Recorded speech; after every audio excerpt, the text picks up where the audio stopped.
Hola, ¿qué tal? ¿Cómo están? Un gusto saludarles. Mi nombre es David Zelaya.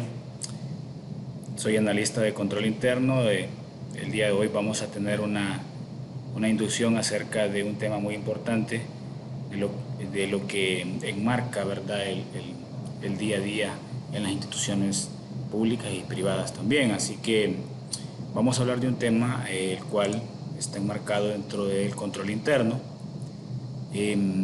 Si ustedes ya han visto otros videos previos a este, otras capacitaciones, el segundo elemento de control interno, que es evaluación de gestión de riesgos, dentro de ese elemento tenemos un tema bastante particular que el día de hoy vamos a analizar, que es el análisis de riesgo al fraude.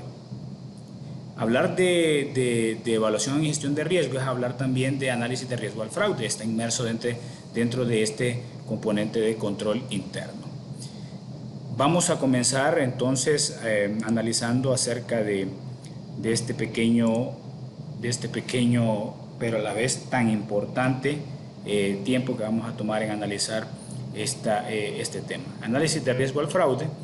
Cuando hablamos de análisis de riesgo al fraude, pues se nos viene a la cabeza siempre el tema de investigación, de robo, de pérdida, de todo tipo de efecto negativo que pueda tener en las finanzas de nuestra organización. El objetivo principal de esta capacitación pues es comprender la teoría para conocer riesgos de fraude, analizar y detectar riesgos de fraude que se puedan dar en las compras gubernamentales o cualquier otro proceso de la organización. ¿Qué entendemos por fraude? O sea, una pregunta que debemos de hacernos cada vez que analizamos este tema. ¿Qué entendemos? Necesitamos saber qué comprendemos, ¿verdad? Y dentro de eso podemos analizar qué fraude tiene que ver, como les mencionaba anteriormente, con robo, con corrupción, está asociado también a lo que es mentira, una mentira, a la falta de ética, a la falta de cumplir el código de conducta ética, traición, engaño.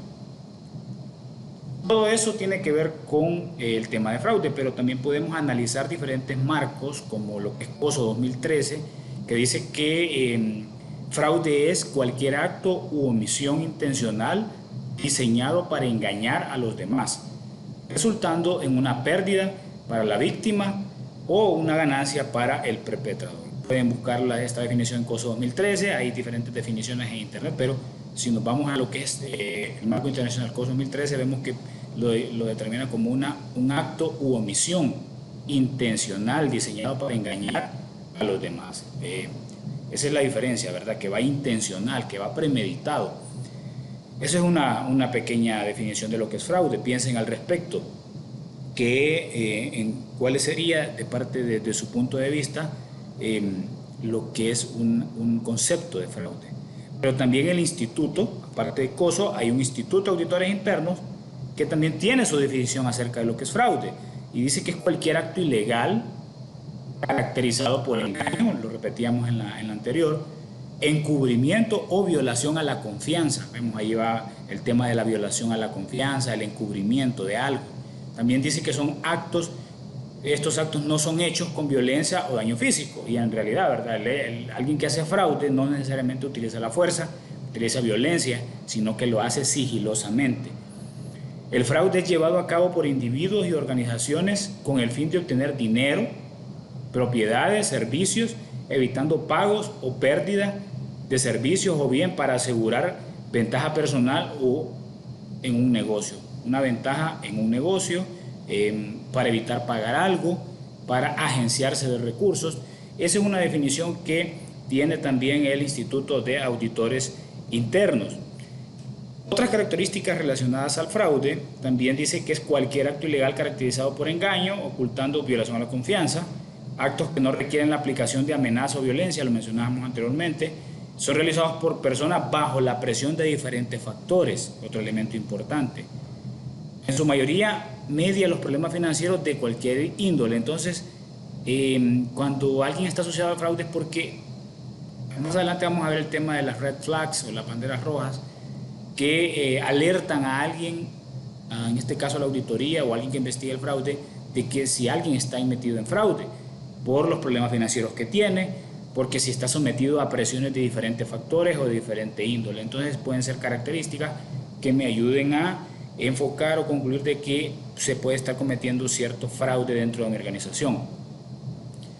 Desde el punto de vista de la criminología, el fraude, como cualquier otro delito, se puede explicar a través de tres factores: un conjunto de delincuentes con una motivación, accesibilidad a un blanco apropiado y la ausencia de protecciones competentes o la ausencia de controles. O sea, hace una combinación mortal, ¿verdad?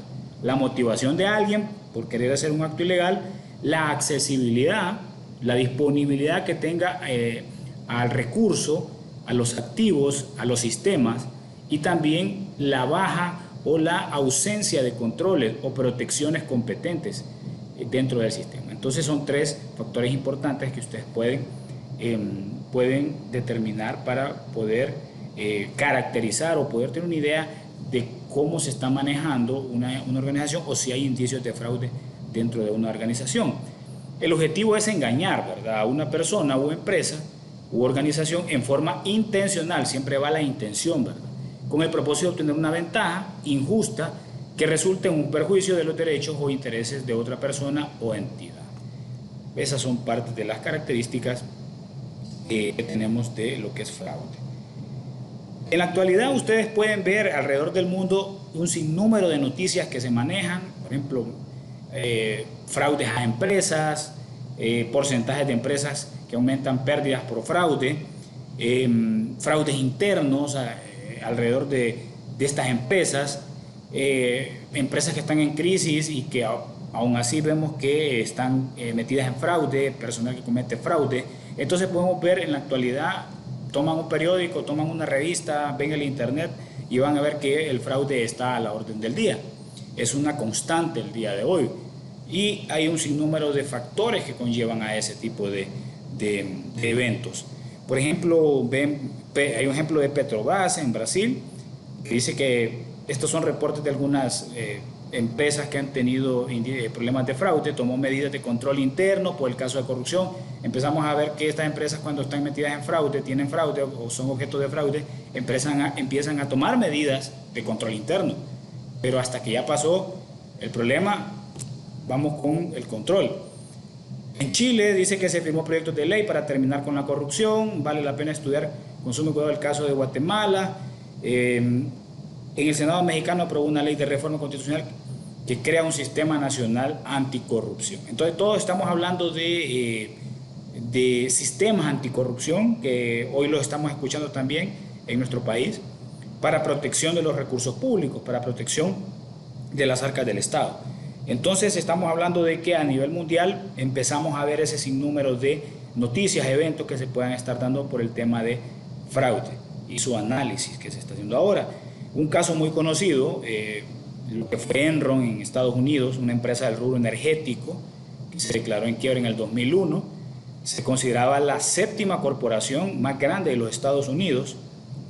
El tráfico de influencia y el fraude contable a través de la creación de más de 800 empresas de propósito especial engañó a sus inversores. Ustedes se pueden acordar de la quiebra de lo que fue Enron, ¿verdad? Un fraude financiero donde la firma auditora Arthur Andersen era tanto juez y parte, brindaba servicios de consultoría, pero también daba servicios de auditoría. Entonces había un conflicto de interés por parte de esta firma auditora, empezaron a crear políticas contables erróneas que atraían ingresos futuros a valor presente y empezaron a repartir dividendos y bueno, ustedes pueden ya saber cómo fue el problema de lo que enmarcó lo que fue la quiebra de Enron. También WorldCom es otra empresa de bolsa de valores de Estados Unidos que cotizaba en la bolsa, que fue una empresa importante del sector de las telecomunicaciones. Se declaró en quiebra en 2002, julio de 2002. Nadie sabía acerca de que los gerentes hacían movidas, maquillaban los estados financieros contables. Todo tiene que ver con fraude, maquillaje de estados financieros, en el tema contable también con lo que fue WorldCom.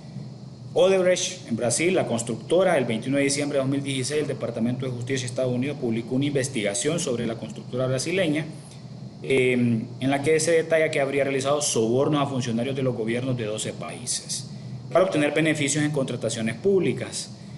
Y podemos ver alrededor del mundo, podemos ver en nuestro país uno de los grandes casos de corrupción en lo que fue el Seguro Social, en donde se dio a conocer la multimillonaria pérdida, el multimillonario fraude que hubo al Seguro Social, y así otro sinnúmero de casos de fraude que podemos llevarnos horas discutiéndolos, analizándolos, que se han dado a nivel del mundo y también internamente en nuestro país. Entonces el objetivo es eso, ¿verdad? Poder analizar estos riesgos de fraude, que ustedes puedan entender cuáles son esos puntos importantes que debemos de enfocarnos al momento de analizar una organización. El fraude y la debilidad de las organizaciones ante el fraude. Primero dice que hay fallas en la supervisión. Todo el tema de fraude comienza en un declive, en una pendiente que comienza con las fallas en la supervisión, en las fallas en los controles, relación con los proveedores que tenemos, desconocimiento del perfil del empleado. Debemos de analizar el perfil de cada empleado, el comportamiento, que más adelante vamos a ver el tema de las banderas rojas o las red flags, la rotación del personal, que tienen que ver también con este tipo de análisis del fraude, fallas en infraestructura, falta de un código de conducta ética y la seguridad informática, que hoy por hoy es una de las cosas más importantes también, y la seguridad física, pero la seguridad informática ya no necesariamente debemos tener un perpetrador dentro de nuestra organización, puede estar a miles de kilómetros hackeando nuestros sistemas, haciendo uso indebido de nuestros sistemas, hackeándolo, robando información, y entonces necesitamos uno que es ciberseguridad. Ese es otro tema muy importante que se aborda dentro de lo que es análisis de fraude. Y también no tomar en cuenta señales de alarma, desconocimiento de procedimientos, manuales de procesos, ausencia de políticas y procedimientos. Todo eso conlleva a que esa pendiente del fraude nos lleve a grandes pérdidas económicas dentro de las organizaciones. Hablábamos del perfil de un defraudador o del perpetrador. ¿Cuál es el perfil o cuál podría ser un perfil de alguien que comete fraude? ¿Verdad? Esta información es sacada de lo que es ACFE. ACFE es una organización que estudia el tema de fraude. Más adelante se les voy a mostrar lo que significa ACFE, pero ya hay un análisis de las personas que cometen fraude y cuál sería esa persona, cuáles serían las características que llevaría a una persona a poder tener un indicio de que alguien está cometiendo fraude. No necesariamente es que comete fraude, pero nos da un indicio de un perfil de alguien que pudiera estar cometiendo fraude. ¿Cómo es el perfil de las personas que cometen fraude? Bueno, número uno dice, no toma vacaciones, va a trabajar enfermo para que no lo descubran. Muy raro, ¿verdad? Muy raro que alguien que vemos que no toma vacaciones nunca, que está enfermo y que siempre va a trabajar. Entonces, esa es una bandera roja, un red flags. No acepta cambios de sector o ascenso, siempre quiere estar ahí, en ese puesto. A mí me dejan aquí en almacén, a mí me dejan aquí en conciliaciones bancarias, a mí me dejan aquí, etcétera, en inventario, lo que sea. No quiere moverse de su puesto. Esa es otra bandera roja que me da una alerta acerca de lo que es alguien que podría estar cometiendo algún tipo de fraude. Se disgusta cuando le piden información. Es una alerta de carácter ya. Cuando uno le pide una información se pone agresivo. Entonces me da la impresión de que algo esconde. Entonces sospechamos, puede ser una alerta esa. No delega funciones, siempre lo quiere hacer todo, solo él lo puede hacer, no confía en los demás, a pesar de que puede delegar las funciones, puede explicar a alguien que lo puede hacer, pero no le gusta delegar funciones. Ni resguardo de archivos o registros, solo él tiene que custodiar eso, porque es importantísimo. Hay cosas que están a cargo de uno, pero esa podría ser un indicio también de lo que es un perfil de alguien que podría estar cometiendo fraude. Toma deudas por encima de su capacidad de pago. Como decimos, raya la tarjeta, ¿verdad? Y vemos que tiene cobros excesivos y sus deudas son mayores a sus ingresos. Y eso lo podemos ver por encima, no necesariamente tenemos que estar inmersos en sus cuentas particulares. Podemos verlo notoriamente, ¿verdad? Cuando alguien está muy endeudado. Piden dinero prestado en pequeñas sumas a compañeros de oficina. Y pasa que a veces están pidiendo, préstame 100, préstame 500, préstame 200 y de repente nunca pagan. o pagan de a poquito o se hacen los locos, como decimos. Entonces vemos que esa podría ser un indicio de alguien que podría estar inmerso en un tema de fraude. Usan vales de caja con frecuencia, adelantos de sueldo, viven ahogados, como decimos. Necesitan dinero 15 días antes del pago porque ya no tienen. Puede ser un indicio. Cubren diferencias con ajustes de cuentas contables. En el tema de contador, el tema de administrador, empiezan a cubrir cuentas que faltan y agarran de un lado, meten al otro para andar cubriendo y ajustando cuentas y que pueda cuadrar el reporte financiero. Critica a sus compañeros de trabajo para alejar sospechas. Explica por lo general que su alto nivel de vida responde a los ingresos de su esposa o herencias recibidas. Siempre andan dando explicaciones excesivas, ¿va? Nadie les está preguntando que por qué de repente anda un carro bonito. Tienen que explicar, o por qué andan un teléfono caro, o por qué van de viaje. Entonces tienen que justificar. Entonces cuando vemos ese tipo de cosas de justificación, una bandera roja, una alerta, esos son indicios que me puedan ayudar a sospechar. No significa que todo lo que estamos viendo es que ya es un defraudador. Me indican a investigar, a sospechar nada más, ¿verdad? Trata de desviar el tema de consultas y da explicaciones excesivas, ¿verdad? Como lo mencionábamos, sin sentido en cualquier tema de investigación. A veces en vez de ayudar confunde las investigaciones o los temas de investigación. Vemos cómo lo ponen en una nebulosa todo. Evidencia nerviosismo ante cualquier consulta. Bueno, hay quienes se ponen nerviosos con cualquier cosa, ¿va? Porque son nerviosos, pero vemos que al momento de preguntarles sobre algún tema se ponen nerviosos, ofuscados, o tratan de confundir el tema o dan otro tipo de información, qué sé yo. Esa es una cuestión que debemos de analizar siempre que analicemos el perfil de alguien que sospechamos que está defraudando a la organización.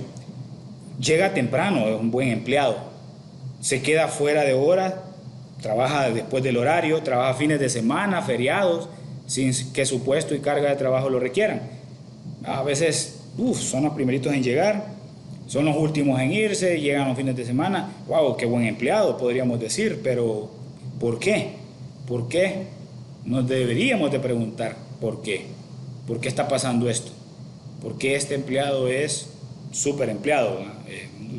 Conocemos de que la mayoría de los empleados estamos llegando casi al filo de la hora o saliendo casi al filo de la hora, que es lo que más comúnmente, pero cuando alguien se queda, no significa que no nos podemos quedar trabajando extra, claro, pero es una alerta para alguien, para cuando alguien es una constante, nos da mucho que pensar. Exhibe un estilo de vida que no se corresponde con sus ingresos. Lo podemos ver a simple vista cuando alguien tiene un estilo de vida superior a sus ingresos. No delega funciones y se maneja en forma autónoma. Dice que no tiene jefe, que nadie lo manda, lo que ustedes quieran pensar cuando alguien toma este tipo de actitudes.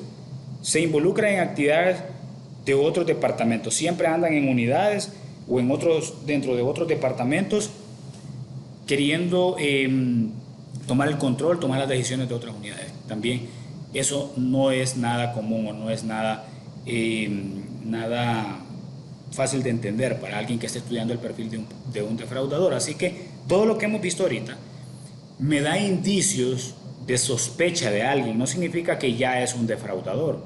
Me da indicios de que alguien puede estar cometiendo algo. Entonces debo de investigar más a fondo, hacer algunas entrevistas, hacer algunas indagaciones adicionales. No me voy a ir a acusar a alguien solo porque se queda después de las 5 de la tarde o llega temprano.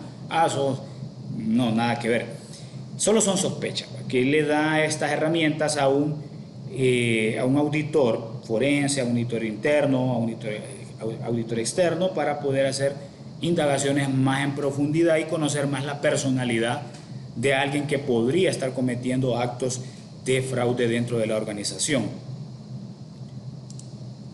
Cuando hablamos de tipos de fraude, hablamos de fraude de información financiera fraudulenta, información no financiera fraudulenta, apropiación indebida de activos y actos ilícitos. Los primeros dos tienen que ver con información financiera y los segundos tienen que ver con robo de activos. Vemos cómo podemos manipular información financiera a través de los estados financieros, reportes de presupuesto, y todo lo demás. Pero también podemos robar activos de la empresa, efectivo, inventario, mobiliario de equipo, uso de vehículos en horas indebidas, lo que sea es parte de lo que es robo de activos. Entonces vemos cómo diferenciamos estos tipos de fraude para información financiera y también para robo de activos. Hay factores de riesgo asociados al fraude. Hablar de fraude, como lo hablábamos al inicio, hablamos también de lo que abarca un poco más como lo que es malversación de activos, la desviación o descremador, que es una desviación de fondos, el fraude por reembolso de gastos, ¿verdad? Cuando damos documentos para que nos reembolsen gastos y son documentos fraudulentos. El fraude por rol de pago, que es meter, por ejemplo, a alguien que no trabajó y meter una planilla que trabajó, horas extras, qué sé yo, y que le paguen horas extras. Fraude de estados financieros, que es muy conocido por ustedes también. Fraude por desembolso, información falsa, la corrupción, el soborno, conflicto de intereses, desviación, uso no autorizado o ilegal, actividades entre partes relacionadas, dos empresas, se da mucho entre un holding de empresas que tienen dos empresas relacionadas, se hacen transferencias de fondos, transferencias de efectivo y ahí se puede prestar para algunas cosas si no existen los controles adecuados. La evasión de impuestos también dentro de lo que es fraude, falta de valores éticos, pues también tiene que ver con el tema de fraude. Estos factores están muy asociados a lo que es el tema de fraude. Entonces, al hablar de esto, hablamos automáticamente de fraude. Dentro de la normativa hondureña, nosotros como Estado de Honduras, vemos que podemos hablar de unas prácticas obligatorias que establecen las guías de la Oficina Nacional de Control Interno. Por ejemplo, hablamos del desarrollo de la etapa relacionada con el proceso de identificación de riesgo. Debe de considerar los procesos y los procedimientos incluidos en los manuales de procedimientos actualizados y aprobados por la MAE. Debemos de tener manuales de procesos, según esta norma, esta práctica obligatoria, manuales de procesos que lleven análisis de riesgo. En mi organización debo de analizar los procesos que se están operando y tener un análisis de riesgo sobre esos procesos, ver si esos procesos tienen los controles necesarios para poder validar que no exista tanto riesgo al fraude. Entonces necesito hacer una matriz de riesgo para poder analizar si mis procesos están con los controles adecuados para disuadir el fraude. Se debe de poner en especial en identificar aquellos riesgos relacionados con el fraude, relativos a la información fraudulenta, protección de los activos. Entonces, en el caso de las instituciones del sector público, el tema de compras y contrataciones, el tema de contratación de personal, dos puntos importantes que deben de tener los controles adecuados en base al análisis de riesgo al fraude. ¿Qué riesgos de fraude puede tener las etapas de compras y contrataciones gubernamentales? ¿Qué riesgos pueden tener la etapa de contratación de personal, ya sea de forma permanente o por contrato? Como lo mencionaba anteriormente, el riesgo desde el punto de vista gubernamental. Vamos a ver un pequeño ejemplo de lo que es el riesgo de fraude en el proceso de compras o licitaciones gubernamentales. Hablamos de que el proceso de compras tiene varias etapas. Comienza con la etapa de recepción de la solicitud, la publicación de los términos de referencia, la evaluación para ver quién es el que se queda con la licitación, la adjudicación, a quién se le adjudica la compra, quién la ha ganado, y por último la parte de la administración de los recursos adquiridos. Un pequeño ejemplo de lo que es análisis en este proceso, en una matriz, que es la que nosotros hacemos con las instituciones, una micromatriz de riesgo de fraude en los procesos de compra.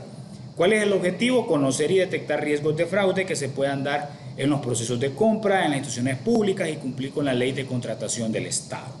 Ese sería el objetivo de esta matriz. Aquí les traigo un pequeño ejemplo de cómo sería el análisis, un pequeño análisis de riesgo en el proceso de compras y contrataciones. La etapa de solicitud, podemos visualizar algunos riesgos como por ejemplo solicitud de bienes innecesarios, especificaciones técnicas dirigidas a un proveedor en específico. Ese es un riesgo. va dirigida la licitación. Y aquí vemos el impacto y la probabilidad. Multiplicamos impacto y probabilidad y tenemos un valor total del riesgo. Y vemos aquí los riesgos multiplicados, en este caso el riesgo de solicitud, como estos dos riesgos, el proceso de solicitud tiene dos riesgos que me dan un riesgo de 15. Teniendo un riesgo de 15 en adelante, estamos hablando de un riesgo alto. Un riesgo medio sería de 7 a 14 y un riesgo bajo sería de 1 a 6, el valor total de riesgo. Y si analizamos en esta pequeña matriz de compras, vemos que todos los riesgos están en rojo. El de publicación, visualizamos dos riesgos: solicitar la contratación con pocos días es un riesgo, que no se publican en suficientes medios de difusión, la evaluación de las ofertas, precios inflados, eso es lo que más. Ustedes saben que en las etapas de compras y contrataciones, las licitaciones que vienen con precios inflados es lo que mata. Es un riesgo latente esto de precios inflados. Entrega de información de propuestas a otros proveedores. No le podemos dar las ofertas que recibimos de un proveedor, dárselas a otro proveedor para que mire qué nos está ofreciendo otro y así el mejorar la oferta. Ese es otro ejemplo de riesgo de fraude en la etapa de evaluación de las ofertas de compras y contrataciones. Ya cuando las adjudicamos podemos visualizar, entre otros, que los empleados ejercen influencia para un contratista. Se ponen de un contratista, del lado de un contratista. El conflicto de intereses, el soborno, también son riesgos, ¿verdad?, que se pueden dar, y eso se da mucho, ¿verdad? El tema de sobornos, sobornar a los funcionarios encargados de las compras para que me den a mí la licitación. Por eso lo tenemos aquí, un riesgo de 20, alto. Y en la etapa de administración, que es las sustituciones de productos o servicios ofrecidos originalmente, que nos den productos para que nosotros distribuyamos lo que estamos comprando, que no sean los que estaban en los términos de referencia o en la oferta. Modificación en los contratos, otro riesgo que podemos analizar dentro de esta etapa de administración de la compra. Entonces, ustedes pueden ver cómo se nos va ampliando el tema de riesgo dentro de la etapa de compras y contrataciones. La responsabilidad del fraude, ojo, la responsabilidad y la prevención y detección de fraude recae en la administración. Debe de implementar de manera los controles internos efectivos. La administración, la máxima autoridad y la administración son los responsables de la prevención y detección de fraudes. La auditoría interna sirve de freno contra la ocurrencia de estos eventos. Hay un triángulo de fraude, según ACFE, que dice que este triángulo descansa en 3 picos importantes: la oportunidad para cometer un fraude de parte de una persona por la falta de supervisión y falta de control, el incentivo o presión por metas sobrevaloradas, problemas financieros que tenga, y la racionalización, cuando la persona piensa y dice: no reconoce mi trabajo, no le estoy haciendo daño a nadie, yo me lo merezco. Entonces, esos son tres picos, 3 puntos importantes dentro del triángulo del fraude que debemos de considerar siempre al momento de analizarlo. Algunos datos del informe a las Naciones que presentó ACFE recientemente en su informe a las Naciones para Latinoamérica y el resto del mundo acerca del fraude a nivel latinoamericano. Estos datos son a nivel de Latinoamérica. Dice que el 30% de los fraudes, ¿cómo es el perpetrador? ¿Qué nivel de autoridad tiene el perpetrador dentro de la organización? Bueno, el 30% de los fraudes en las organizaciones es cometido por empleados, que conlleva un promedio de pérdida de $90,000. El 46% de los fraudes son hechos por los gerentes o los managers, que conlleva $250,000 en promedio de pérdidas por fraude. Y el 20% es hecho por el dueño de la empresa, por los propietarios, por los ejecutivos, por los directivos de las empresas. Tal vez es en menor escala, pero si ustedes se fijan, el promedio de pérdidas por fraude es mucho mayor a los de los anteriores, $800,000. ¿Y dónde trabajan los perpetradores? Bueno, el 12% de los fraudes son cometidos en los departamentos de contabilidad, en los departamentos de venta otro 12%, en los departamentos de servicio al cliente un 11%, los ejecutivos ¿verdad?, cometen un 10% y los personal de operación un 9%. Datos obtenidos de lo que es el informe de las Naciones que emitió ACFE. Otros datos importantes emitidos por ACFE, pues dice que las pérdidas por fraude de los defraudadores, el promedio de edad de los defraudadores es de 40 años. En 40 años vemos que alguien está terminando de pagar su casa o está de repente a la mitad, y es una edad muy crítica para las personas. 40 años es donde de repente se nos presentan más problemas financieros, por el tema de hijos en la escuela, por el tema de pago de casa, por el tema de enfermedad de nuestros padres, qué sé yo, tantas cosas que pueden pasar y que pasan, porque en estas estadísticas pues no mienten. Vemos como dice que el promedio de edad de los perpetradores es de 40 años, pero vemos que menor de 40 años la media de pérdidas son por $80,000, y mayores a 40 años las pérdidas son la mediana es de $500,000. Y pues las mujeres y los hombres cometemos fraude, estamos proclives a cometer fraude. El 76% de los fraudes son cometidos por hombres y que andan en un $250,000 en promedio. El 24% restante, las estadísticas muestran que son para las mujeres cometiendo fraude, con un promedio de $90,000, según las cifras establecidas por ACFE en su informe a las Naciones en Latinoamérica. Las red flags o las banderas rojas más comunes, las 6 banderas rojas o las 6 red flags más comunes que podemos tener en alerta cuando alguien está cometiendo fraude. Bueno, alguien que pueda vivir más allá de lo que pueda, ¿verdad? Más allá de lo que tiene, un estilo de vida, un 45%, su estilo de vida. Las personas que tienen dificultades financieras, un 26% han tenido eventos de fraude. También un 20% de las personas que cometen fraude están asociadas con clientes o proveedores de la empresa. Y las personas que cometen fraude también son personas que el 17% son irritables o están con un carácter defensivo. El otro 13% han dicho que no hay buenos controles, por lo tanto se prestaron para cometer fraude. Y el 13% pues está orientado a que no tenían buena paga, sentían que su salario no era el correspondiente, por lo tanto fueron orientados, ¿verdad?, a cometer este tema de fraude. Bueno, es importante poder analizar todas estas banderas rojas, todos estos análisis de fraude para poder tener una orientación, pero hay herramientas que nos llevan a poder analizar un poco este tema.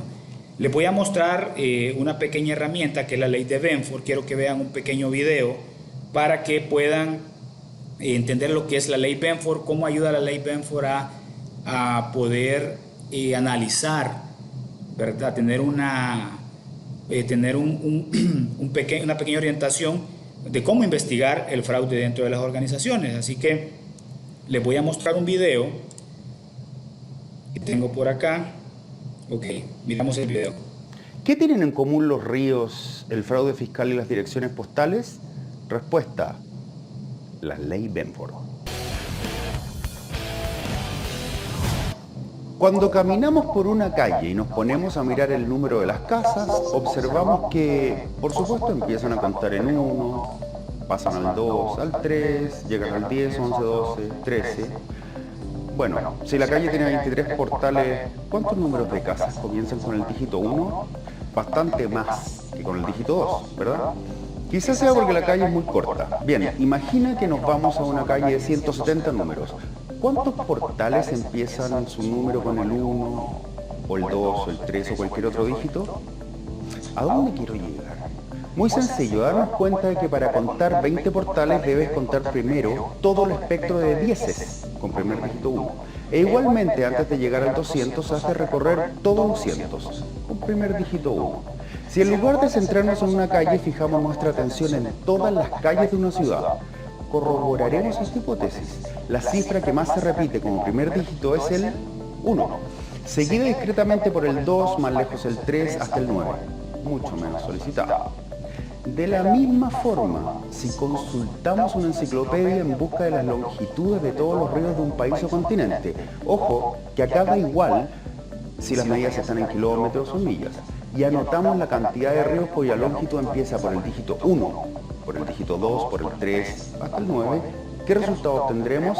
Pues que aproximadamente el 30% de los ríos tendrán una longitud que se expresa con un número cuyo primer dígito es 1, algo más del 17% de los ríos consultados tendrán una longitud que se escribe empezando por 2, más o menos el 12% de los ríos medirán una cantidad que comienza en 3, en torno al 9% de los ríos recorrerán una extensión iniciada por la cifra 4 y poco a poco irán descendiendo los porcentajes hasta llegar a que alrededor del 4% de los ríos tendrán una longitud con primer dígito 9. Y no nos quedamos ahí. Fuera, direcciones postales, toma un libro de ciencia y mira las constantes que se emplean, el número de Avogadro, la velocidad de la luz, la constante de Planck. Anota cuántas empiezan por 1, por 2, por 3, 4, 5, hasta el 9. Se llega a la misma conclusión. Aproximadamente el 30% empieza con el 1, el 17% con el 2. Otro más. Abre una revista y bordea los números que veas. Exactamente lo mismo. ¿Qué significa todo esto? Significa que hay ciertas listas de números sobre temas muy diversos que presentan el mismo comportamiento respecto al primer dígito. Longitudes de ríos, direcciones postales, constantes científicas, censos de población, áreas de países. ¿Anecdótico más que práctico? ¿A quién se le ocurrió perder el tiempo estudiando el primer dígito? Antes de que se inventasen y extendieran las calculadoras, los cálculos de números grandes se hacían ayudándose de logaritmos. Había por aquel cercano entonces unos libros que recopilaban en tablas colecciones de logaritmos de números. Obviamente, no cabían todos en la misma hoja, así que los libros tenían muchas páginas. Pues bien, un astrónomo del siglo XIX, Simon Newcomb, se dio cuenta de que las páginas de los libros de tablas de logaritmos no estaban igualmente gastadas, es decir, que se consultaban más unas páginas que otras. Curiosamente, las páginas más usadas eran las que correspondían a los cálculos de números empezando por el dígito 1. Qué raro, se dijo, y se puso a reflexionar. Desgraciadamente, el fruto de sus reflexiones cayó en el olvido y 5 décadas después, en 1938, el físico Frank Benford redescubrió el fenómeno y reformuló la ley que hoy lleva su nombre. La ley Benford fija las probabilidades de aparición de primer dígito en determinadas listas de números. Como han sufrido las matemáticas tantas veces en la historia, esta ley ha sido arrinconada porque aparentemente no gozaba de utilidad práctica alguna. Hasta que entró por la puerta grande demostrándose valiosísima para perseguir el fraude fiscal. Dinero, dinero. Cuentan las crónicas que el profesor Mark Negrini estaba leyendo la sección económica de su diario en pleno apogeo periodístico del escándalo de Enron y Arthur Andersen en el 2001, cuando quedó mirando las cifras publicadas que incumplían la ley de Benford. Negrini publicó entonces un estudio que desencadenó una investigación judicial y acabó condenando por fraude y conspiración a la compañía eléctrica y a la consultora. Y es que si se pretende engañar al fisco con trampas contables hay que saber un poco de matemáticas. No puedes usar números aleatorios porque su distribución no se parecería en nada a la que lograríamos en la realidad, que es la ley de Benford. El primer dígito en listas de números aleatorios sigue la distribución uniforme. Finalmente, es menester apuntar que la ley de Benford está bastante extendida para descartar en un primer momento el fraude electoral.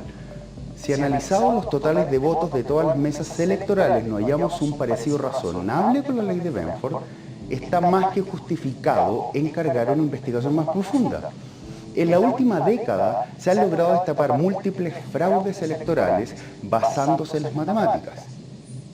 Ojo, la formulación de la ley de Benford es la siguiente.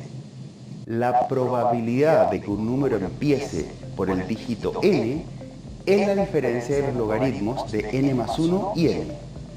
Como ven, las matemáticas son el lenguaje oculto del universo. Seguiremos desentrañándolo. Nos vemos en otro video.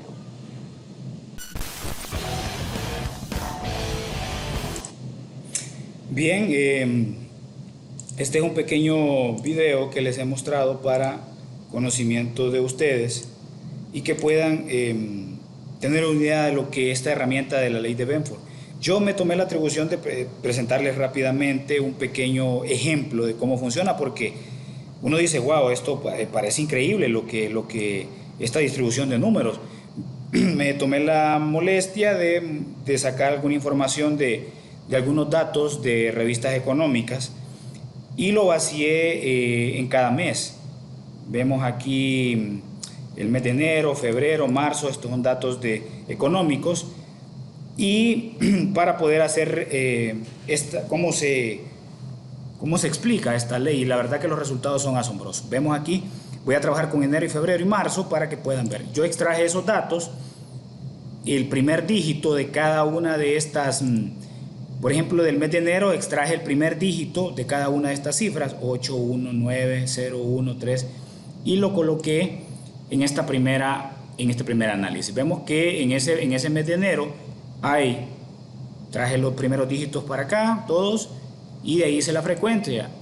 Hay 8 onces, 4 2, 8 3, 5 4, 3 5, 3 6, 1 7, 3 8 y 0 9. La distribución, entonces estamos hablando que un 29% de los 38 son 11, un 11% de los 38 son 4, y así sucesivamente. Y la ley Benford me dice que la distribución debe ser así, por ley, ¿verdad? Un 30.1 deben corresponder a los unos, un 17.61 a los 2, un 12.49 a los 3, según la ley de Benford, que aquí tenemos la fórmula. Al analizarlo gráficamente, vemos el gráfico y vemos cómo las barritas azules son los que tenemos aquí, el rango simple, y las barritas marrón rojo son las barras según Benford. Vemos cómo aquí abajo la podemos ver de una mejor manera, cómo la distribución Benford me dice cómo debe de comportarse los números, ¿verdad? De los 1, los 2, los 3, los 4, los 5. Y los datos que yo estoy tomando del mes de enero, vemos cómo la tendencia siempre va hacia abajo, en esa misma tendencia. Sin embargo, podemos ver un pico en los 3, el número 3, vemos un pico que se suspende. En vez de seguir un poco más hacia abajo, vemos que sube. Esto no indica que hay fraude, no está diciendo que los números son fraudulentos. Lo que me da es un indicio de que yo debería de analizar estas cifras del mes de enero que empiezan, por ejemplo, con 3. Puedo tomar viajes, analizar un poco más esta partida de viajes, los servicios empresariales, las remesas familiares. Me da pie para poder ir a ver esas cifras, porque según el análisis que estoy haciendo veo que no se está comportando según la ley de Benford. Puede ser que haya una explicación racional y lógica y documentada, pero tal vez pueda ser de que no, puede ser de que se esté maquillando alguna información.